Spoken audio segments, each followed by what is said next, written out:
Transcription number 358 at the rate of 100 words per minute. Let's start. Sir, this is a very simple measure. On 23rd March 1950, as the House is aware, there was a proclamation by the President, and accordingly the President took over the administration of that state, and as the House is also aware, the legislature was dissolved according to the Constitution. The power of legislation naturally vests in Parliament unless Parliament delegates that power to the President. Article 356 of the Constitution enables Parliament to confer the powers of legislation on the President, and therefore this bill has been brought forward for the purpose of giving to the President the power of making laws for that state. It has been found necessary that this power should be conferred on the President because there has been considerable congestion of work before both the houses of Parliament. While so far as the work of legislation before the Kerala legislature was concerned, there was very heavy work there. In fact, as many as 23 bills were pending before the Kerala legislature when it was dissolved. Para. I may point out to the House that there were as many as 16 official bills and 7 non-official bills. Out of these 16 official bills, in respect of 5, the Select Committee has submitted its report in the legislature. In respect of 9 bills, the matter was pending with the Select Committee, and the remaining 2 bills had been taken up for consideration. But before they became law, the legislature was dissolved. So far as the non-official bills were concerned, 3 bills were pending with the Select Committee and 4 bills had been introduced before the dissolution of the Kerala legislature. Out of these bills, there are certain which have to be immediately legislated because they are of considerable importance.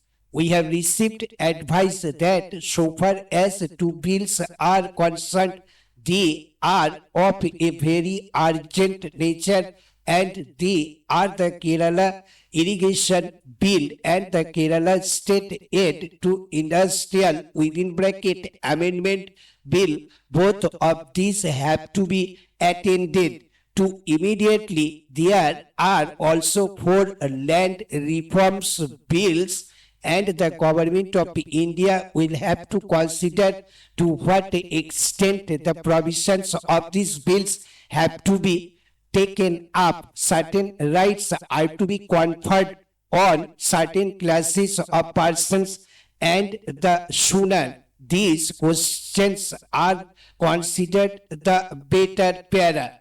As I already stated, there has been congestion or over congestion of work before both the houses of Parliament, and when this bill was drafted, 2 important considerations were taken into account so far as the President made laws in the states were concerned. What the President had to do was to consult an advisory committee so far as this committee was concerned. Originally, the idea was that the members ought to be 10 from the other house and 5 from this house, but it was found that honorable members from Kerala were much more than this number. It was also felt advisable that on this advisory committee there ought to be members from other parts of India,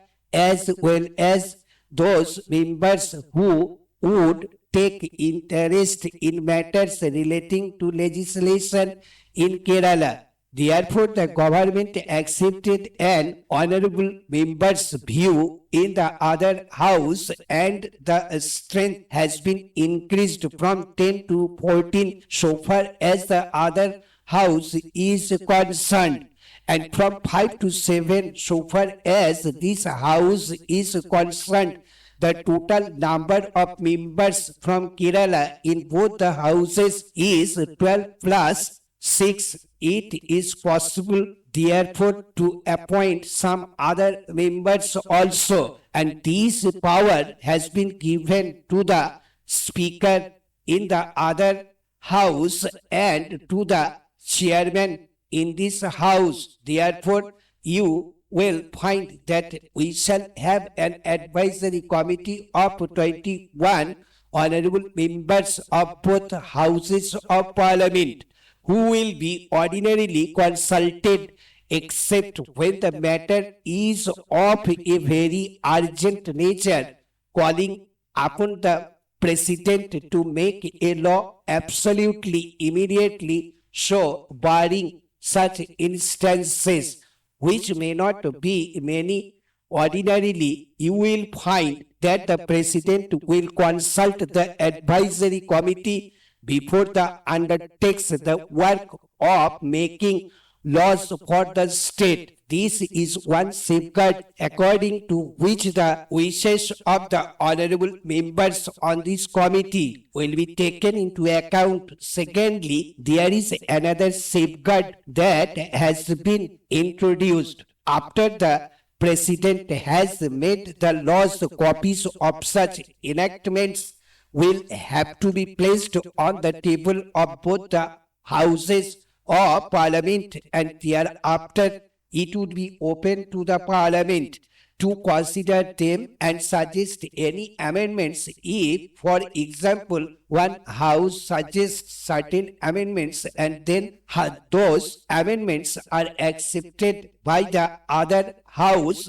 then naturally it is incumbent on the president to issue another ordinance accepting the modifications or the amendments suggested jointly by both houses of parliament together. Thus, you will find that though the president is to be armed with legislative powers, these safeguards have been purposely introduced. Stop. Thank you. I am going to dictate the same passage at the rate of 120 words per minute. Let's start. Sir, this is a very simple measure. On 23rd March 1950, as the House is aware, there was a proclamation by the President, and accordingly the President took over the administration of that state, and as the House is also aware, the legislature was dissolved according to the Constitution. The power of legislation naturally vests in Parliament unless Parliament delegates that power to the President. Article 356 of the Constitution enables Parliament to confer the powers of legislation on the President, and therefore this bill has been brought forward for the purpose of giving to the President the power of making laws for that state. It has been found necessary that this power should be conferred on the President because there has been considerable congestion of work before both the houses of parliament, while so far as the work of legislation before the Kerala legislature was concerned, there was a very heavy work there. In fact, as many as 23 bills were pending before the Kerala legislature when it was dissolved. I may point out to the House that there were as many as 16 official bills and 7 non-official bills. Out of these 16 official bills, in respect of 5, the Select Committee has submitted its report in the legislature. In respect of 9 bills, the matter was pending with the select committee and the remaining 2 bills had been taken up for consideration. But before they became law, the legislature was dissolved so far as the non-official bills were concerned. 3 bills were pending with the select committee and 4 bills had been introduced before the dissolution of the Kerala legislature. Out of these bills, there are certain which have to be immediately legislated because they are of considerable importance. We have received advice that so far as 2 bills are concerned, they are of a very urgent nature and they are the Kerala Irrigation Bill and the Kerala State Aid to Industrial within bracket Amendment Bill.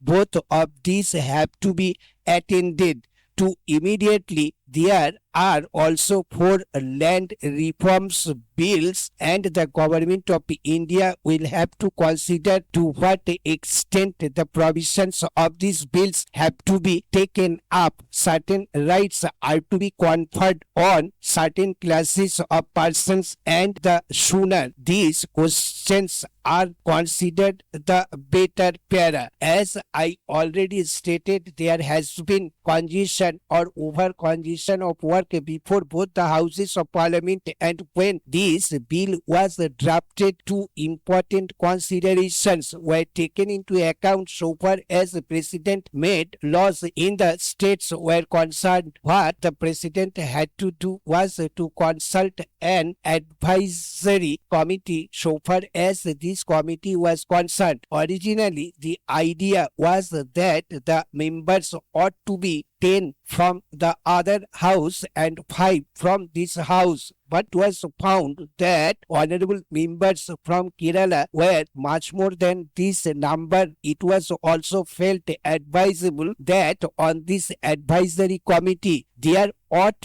to be members from other parts of India as well as those members who would take interest in matters relating to legislation in Kerala. Therefore, the government accepted an honorable member's view in the other house and the strength has been increased from 10 to 14 so far as the other house is concerned, and from 5 to 7 so far as this house is concerned. The total number of members from Kerala in both the houses is 12 plus 6. It is possible therefore to appoint some other members also, and this power has been given to the speaker in the other house and to the chairman in this house. Therefore, you will find that we shall have an advisory committee of 21 honorable members of both houses of parliament who will be ordinarily consulted except when the matter is of a very urgent nature, calling upon the president to make a law absolutely immediately. So, barring such instances, which may not be many, ordinarily you will find that the president will consult the advisory committee before the undertakes the work of making laws for the state. This is one safeguard according to which the wishes of the honorable members on this committee will be taken into account. Secondly, there is another safeguard that has been introduced. After the president has made the laws, copies of such enactments will have to be placed on the table of both the houses of parliament, and thereafter it would be open to the parliament to consider them and suggest any amendments. If, for example, one house suggests certain amendments and then